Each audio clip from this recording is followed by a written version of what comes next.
नमस्कार दोस्तों, स्वागत है आपका आपके अपने इस चैनल पे। दोस्तों, अगर आप चैनल में नए हैं तो आप इस चैनल को प्लीज़ सब्सक्राइब ज़रूर कर लें, बिकॉज ऐसी ही लीगल जानकारी इस चैनल पे आप तक पहुंचाने की मैं कोशिश करता हूं। दोस्तों, एक सब्सक्राइबर का क्वेश्चन ये है कि सर, अगर हमें कोई चेक के थ्रू पेमेंट करता है और उस चेक को हम अपने बैंक अकाउंट में लगाते हैं, लेकिन वो चेक किसी भी कारण से बाउंस हो जाता है, तो ऐसी कंडीशन में फर्दर हम क्या लीगल एक्शन ले सकते हैं। तो आज इसी टॉपिक के बारे में बात करूंगा कि अगर आपको कोई चेक देता है, चेक बाउंस होने पर क्या हमें सबसे पहला स्टेप लेना चाहिए।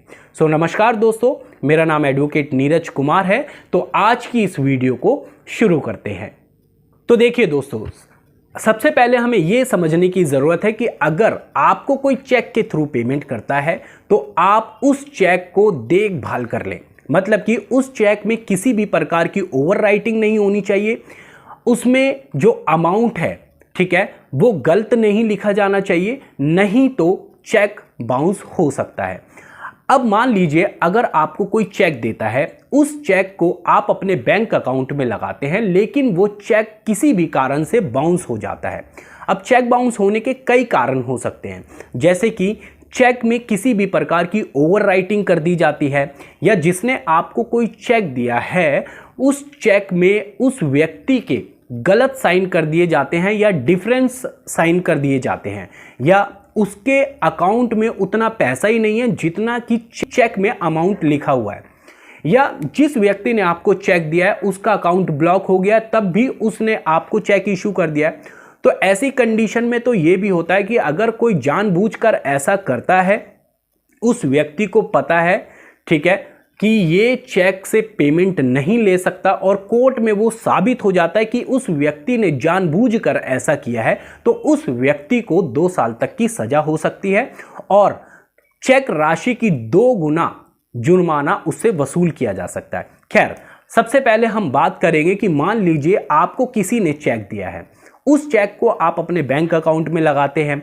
बैंक वाले उस चेक को जो है बाउंस कर देते हैं, ठीक है। अब सबसे पहले आपको करना ये चाहिए कि सबसे पहले तो आपके पास मैसेज भी आ जाता है बैंक से कि सो एंड सो आपने चेक डिपॉजिट किया था, वो चेक इस कारण से जो है बाउंस हो गया है, तो आप अपना चेक कलेक्ट कर ले, ठीक है। तो आपको करना ये है, आपको बैंक से फोन कॉल भी आ सकता है। अब आपको करना ये है, सबसे पहले आपको अपने बैंक से संपर्क करना चाहिए। आप अपने बैंक जाइए, वहां से चेक उससे वापस मांगिए कि ये सो एंड सो मैंने चेक डिपॉजिट किया था और ये चेक का मेरे पास मैसेज आया है या मेरे पास फ़ोन कॉल आया था, ये चेक मेरे को वापस कर दीजिए, ये बाउंस हो गया है। अब वो आपको जो बैंक वाले हैं ओरिजिनल चेक आपको वापस कर देंगे और एक रिटर्निंग मेमो के साथ आपको ओरिजिनल चेक वापस करेंगे। वो रिटर्निंग मेमो होता है जिसमें चेक बाउंस होने का कारण लिखा होता है, मतलब कि किस कारण से वो जो चेक है बाउंस हुआ है, ठीक है। अब आपने ओरिजिनल चेक ले लिया और रिटर्निंग मेमो ले लिया, दोनों आपने वापस ले लिए, ठीक है। उसमें डेट भी लिखी होती है कि किस डेट को आपको वो रिटर्निंग मेमो दिया जा रहा है और बैंक की सील स्टैंप लगी होती है। अब आपको करना ये है कि जब भी आपने रिटर्निंग मेमो लिया और चेक लिया, जिसने आपको चेक दिया था आप उसको फोन कॉल करके बताएंगे कि ये सो एंड सो आपने चेक दिया था, जिसका चेक नंबर ये है, इतने अमाउंट का चेक था, ये बैंक वालों ने जो है बाउंस कर दिया है, तो या तो आप मेरे को किसी और मोड से पेमेंट कर दीजिए या मुझे कोई दूसरा चेक दे दीजिए जिससे कि पेमेंट क्लियर हो जाए। अब होता यूं है जनरली कि या तो आपको दूसरा चेक दे दिया जाता है, ठीक है, या किसी और मोड से आपकी पेमेंट कर दी जाती है। लेकिन कुछ लोग ऐसे होते हैं जो ये जानते हुए कि उनके अकाउंट में पैसा नहीं है या उनका कोई मकसद नहीं है आपको पैसे देने का, जानबूझकर वो ऐसा करते हैं और आपको परेशान करने की कोशिश करते हैं, ठीक है।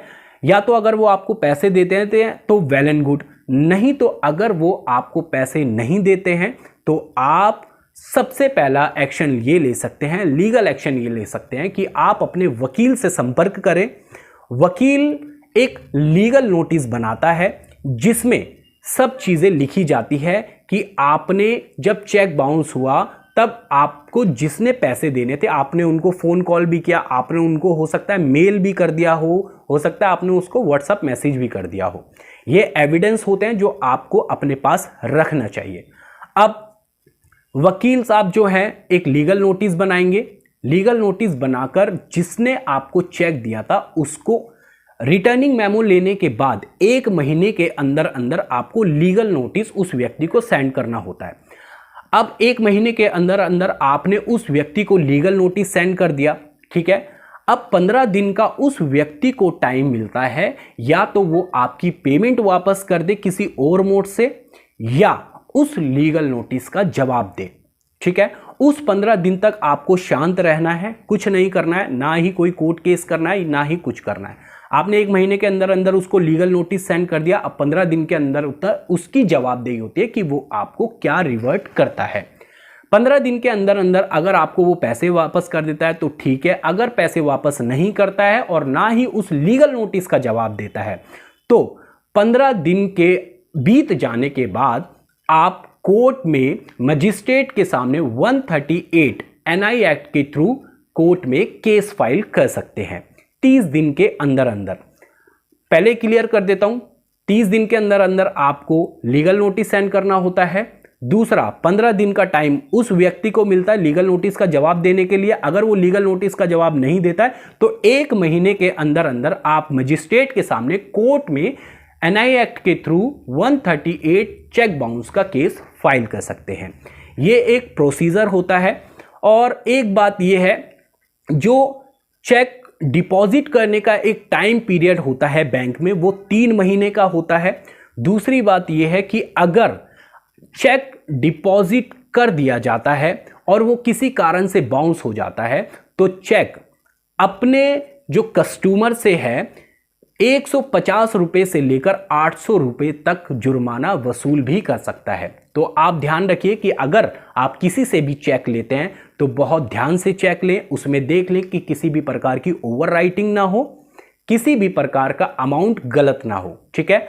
सो ये एक प्रोसीजर होता है, चेक बाउंस होने पर क्या आप लीगल एक्शन ले सकते हैं। तो होप आपको इस वीडियो से कुछ ना कुछ सीखने के लिए मिला होगा। और अगर आपको ये वीडियो अच्छा लगा है तो आप इस वीडियो को ज़्यादा से ज़्यादा शेयर कर सकते हैं। चैनल में अगर आप नए हैं तो आप इस चैनल को सब्सक्राइब जरूर कर लें, बिकॉज ऐसी ही ऑथेंटिक लीगल जानकारी मैं यहां लाने की कोशिश करता हूं, आप तक पहुंचाने की कोशिश करता हूं। मिलते हैं नेक्स्ट वीडियो में बहुत ही इंटरेस्टिंग टॉपिक के साथ, बहुत ही अच्छी लीगल इंफॉर्मेशन के साथ। तब तक के लिए आप चैनल को प्लीज सब्सक्राइब जरूर कर लें। Thank you so much.